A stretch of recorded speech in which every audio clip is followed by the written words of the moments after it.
ça veut dire, est-ce que ce que vous avez vécu vous-même, si vous l'avez raconté dans le livre, c'est ce que vous avez raconté dans le livre, ou vous avez recueilli des informations de tout, de chacun?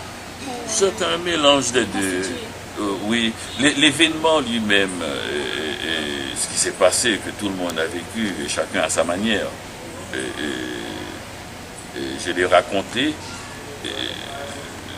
Un tel événement est à la fois collectif, mais ne peut être qu'individuel, parce que c'est une émotion forte et personnelle d'ailleurs. Et nous savons très bien que nous étions tous là, nous avons tous vécu cela, mais dès que nous commençons à raconter, chacun arrive avec ses détails particuliers et personnels, c'est-à-dire où est-ce que vous étiez, que faisiez-vous, est-ce que la maison où vous étiez est tombée, comment êtes-vous. La grande question c'est, vous êtes vivant, comment ça s'est passé? Ça s'est passé. Et donc ça je l'ai raconté, et j'ai truffé un peu le récit de réflexions personnelles. Et genre, par exemple, je crois pertinemment que ce qui sauvera Haïti, c'est l'art. Ça, je le crois profondément. Et que c'est par l'art qu'on va être sauvé. On n'a pas de ressources pour sortir autrement. Et même si on s'en sort par le matériel, par l'argent, même si on nous couvre d'or, Haïti perdra beaucoup s'il perd son sens artistique. Parce qu'il n'y a pas seulement un savoir-faire, il y a aussi un sens de la dignité, une élégance là-dedans. Et le monde entier a été impressionné, non pas par le malheur qui est arrivé à Haïti, mais par la façon dont il a fait face à ce malheur. Donc, il y a une manière d'être. Et c'est ça, je crois, que la grande question d'après le séisme. Si jamais on parle de reconstruction, comment se fera-t-il? Est-ce que c'est une reconstruction matérielle, physique, ou est-ce que cette reconstruction touchera la manière d'être haïtienne, la distinction haïtienne?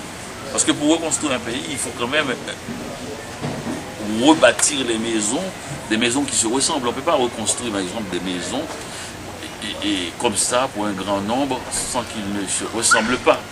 Mais on a vu comment en Europe, ça a créé des ghettos, ça a créé les tours qui se ressemblent. Donc comment Haïti, devant ce grand déploiement démocratique, il faut faire pour tout le monde au même niveau, va sauvegarder son âme individualiste. C'est un pays d'artistes, donc c'est un pays d'individualistes quelque part.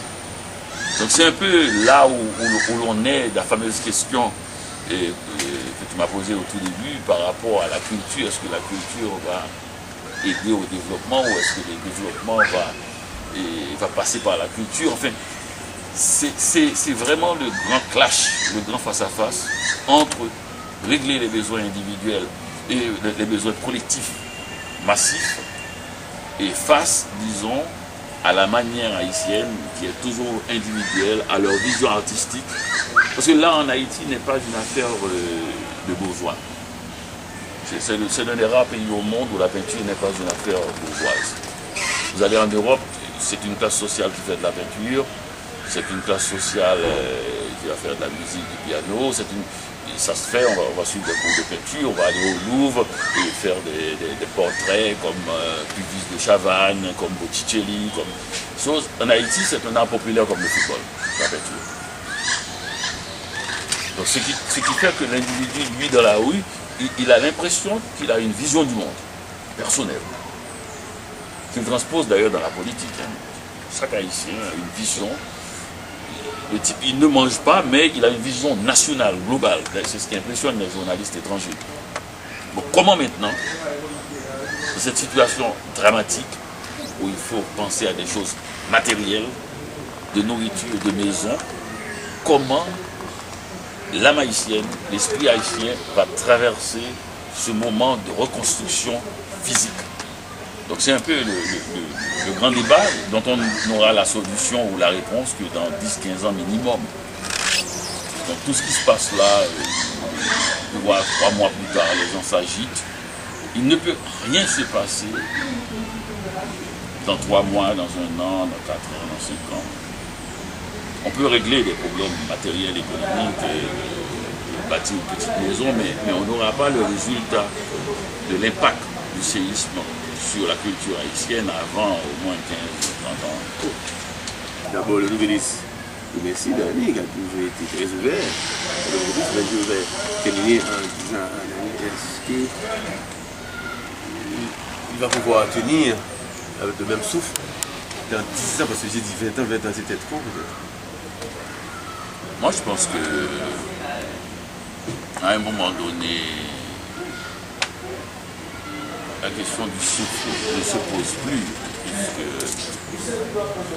je n'essaie plus de faire. Si je m'arrête d'écrire à n'importe quel moment, ce sera ça.